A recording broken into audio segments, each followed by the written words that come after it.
Hello friends, GSTR1 offline tool को use करके कैसे फाइल किया जाता है, कैसे जेसन फाइल क्रिएट किया जाता है बिना किसी एरर के। चलिए हम लोग लाइव प्रोसेस को देखते हैं।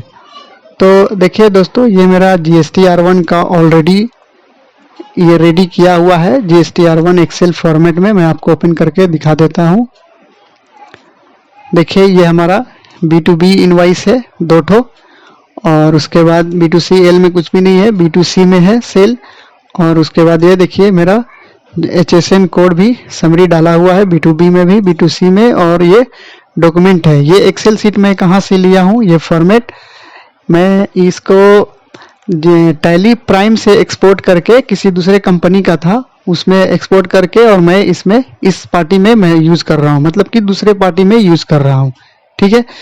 और दूसरी बात मैं आपको एक चीज़ बता देता हूं दोस्तों कि अगर आपके साथ भी ऐसा हो रहा है, जैसे मान लिया जाए B2B सेल है और B2B सेल है और B2C सेल है, आप जब भी ऑफलाइन टूल में इंपोर्ट करते हो एक्सेल को, तो B2B इंपोर्ट नहीं होता है, B2C सिर्फ इंपोर्ट होता है। तो ऐसे सिचुएशन में आपको क्या करना है कि आपको लेटेस्ट टूल डाउनलोड करना है और वो इंस्टॉल करना है, लेटेस्ट वाला। ठीक है।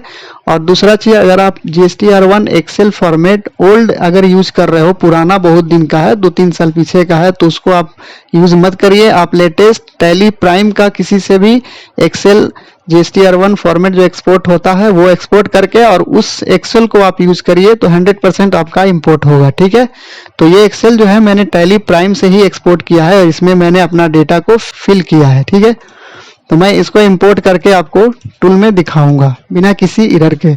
तो देखिए मैं यहाँ से इसको ओपन कर लेता हूँ GST ऑफलाइन टूल को, और उसके बाद दोस्तों देखिए यहाँ पे ओपन हो रहा है अभी। और देखिए यहाँ पे जो न्यू लिखा हुआ है ना, ये न्यू पे क्लिक करना है। उसके बाद यहाँ पे हमें GST नंबर डालना है, किसका, जिसका मुझे GSTR1 फाइल करना है उसका GST नंबर डालना है। तो मैं अपना डाल देता हूँ, आपका जो भी होगा आप अपने अकॉर्डिंग डाल लीजिएगा। ठीक है। उसके बाद GST नंबर डालने के बाद आपको सिंपली जिस मंथ का फाइल करना है आप अपना मंथ सेलेक्ट कर लीजिएगा। टैक्स पीरियड मेरा अप्रैल 26 का मुझे करना है, तो मैंने अप्रैल का सिलेक्ट किया है। उसके बाद सेज टैक्स पेयर मेरा नो है, तो मैंने नो करूँगा। उसके बाद tax payer quarterly filer is tax payer quarterly filer, अगर आप क्वार्टरली फाइलर हो तो यस करना है, अदरवाइज नो करना है। ठीक है।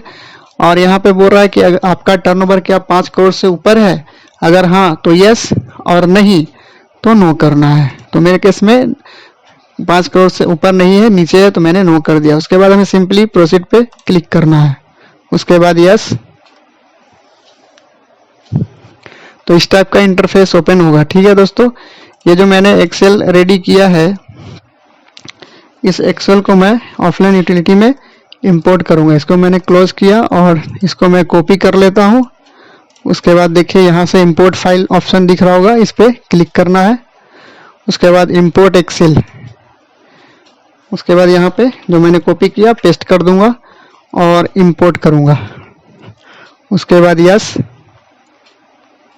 तो देखिए दोस्तों, ये सक्सेसफुल इंपोर्ट हो चुका है। अब हमें यहाँ पे देखिए व्यू समरी ऑप्शन दिख रहा होगा, इस पर क्लिक करना है। तो देखिए दोस्तों, यहाँ पे हमारा सारा समरी जो है आ गया है। यहाँ पे B2B इनवाइस जो था मेरा वो भी आ गया है, 2 इनवाइस था दोनों आ गया है। B2C था एक, वो भी आ गया है। HSN वाइज समरी में भी B2B आ गया है, B2C भी आ गया है। मतलब कि यहाँ पे जो भी इंपोर्ट है सारा करेक्ट है और कोई भी एरर मेरा नहीं है। तो इस तरह से जो मैंने आपको बताया है, इस तरह से आप करेंगे तो आपका कोई भी एरर नहीं आएगा, और अगर आएगा तो आप हमें कमेंट में पूछ सकते हो, मैं आपको गाइड कर दूंगा। उसके बाद दोस्तों हमें सिंपली यहाँ जनरेट फाइल पे ये ऑप्शन जो दिख रहा है आपको, इस पर क्लिक करना है। और यहाँ पे देखिए ये आपका जेसन फाइल ये क्रिएट करना है यहाँ से। ठीक है। इस पर क्लिक करेंगे तो ये जेसन फाइल क्रिएट होगा। उसके बाद सेव करना है इसको, जहाँ भी आप लोकेशन अपना सेव करना चाहते हैं कर लीजिएगा। मैं डेस्कटॉप पे अपना रख लेता हूँ। उसके बाद इसको क्लोज करेंगे और इसको मिनिमाइज कर देंगे। और देखिए ये मेरा जेसन फाइल यहाँ पे क्रिएट हो चुका है। अब इस जेसन फाइल को हमें क्या करना होगा, पोर्टल पे अपलोड करना होगा। तो हमें जीएसटी साइट में लॉगिन करना होगा। मेरा ऑलरेडी लॉगिन किया हुआ है, आप अपना लॉगिन कर लीजिएगा। उसके बाद हमें स्क्रॉल करके नीचे आना है। देखिए यहाँ पे फाइल रिटर्न्स ऑप्शन दिख रहा होगा, इस पे क्लिक करना है। तो देखिए थोड़ा नेट स्लो है। देखिए इस टाइप का इंटरफेस ओपन होगा। उसके बाद हमें अपना टैक्स पीरियड सिलेक्ट कर लेना होगा और सर्च बटन पे क्लिक करेंगे। उसके बाद दोस्तों यहाँ पे 2 ऑप्शन है, ऑनलाइन ऑफलाइन। तो मैं जेसन अपलोड करूँगा तो मुझे ऑफलाइन पे क्लिक करना होगा। उसके बाद वो जेसन जो मैंने क्रिएट किया है वो जेसन को यहाँ पे मुझे अपलोड करना होगा।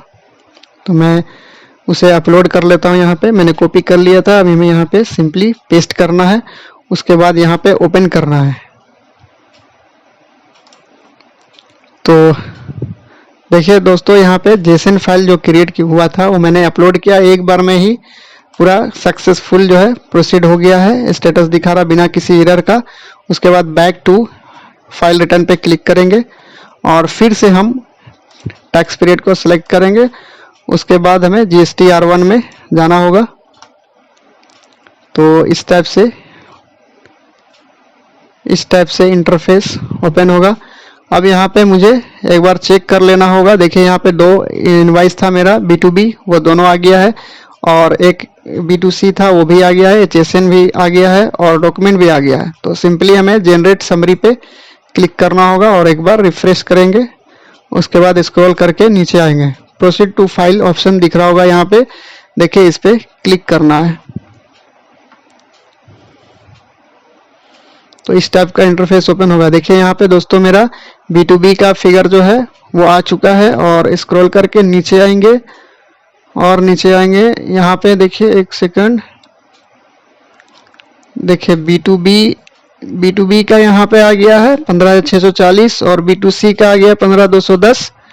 उसके बाद स्क्रॉल करके नीचे आएंगे और यहाँ पे देखिए हमारा टोटल सेल जो है 30,850, B2B में इतना, B2C में इतना, टोटल HSN समरी भी आ गया है। और यहाँ पे टोटल देखिए भी टोटल लाइबिलिटी भी सारा शो कर रहा है। तो ये मेरा ओके हो गया है। अब हम यहाँ सिंपली हमें फाइल स्टेटमेंट पे क्लिक करना होगा। तो देखिए इस टाइप का इंटरफेस ओपन होगा। अब यहाँ पे मुझे सिंपली कुछ भी नहीं करना है, इस पे टिक करना है और यहाँ पे ऑथराइज का नाम सेलेक्ट करेंगे और 2 ऑप्शन है, EBC और DSC। आप अपने अकॉर्डिंग कर लीजिएगा, जो भी आपका सुविधा हो। मैं EBC पे क्लिक करूँगा और देखिए हमारा OTP चला गया है। दोस्तों अब यहाँ पे मैं OTP डाल के अगर वेरीफाई करूँगा तो ये हमारा GST R1 जो है सक्सेसफुली फाइल हो जाएगा। तो दोस्तों इस तरह से आप अपना GST R1 ऑफलाइन टूल को यूज़ करके बिना किसी एरर के फाइल कर सकते हैं। और अगर आपको फिर भी किसी भी तरह का आपको कंफ्यूजन है या आपको GST से रिलेटेड कोई भी सपोर्ट चाहिए तो आप हमसे कमेंट में पूछिए, मैं आपको गाइड कर दूंगा। दोस्तों GST से रिलेटेड वीडियो के लिए चैनल को लाइक, शेयर एंड सब्सक्राइब जरूर करें। Thank you.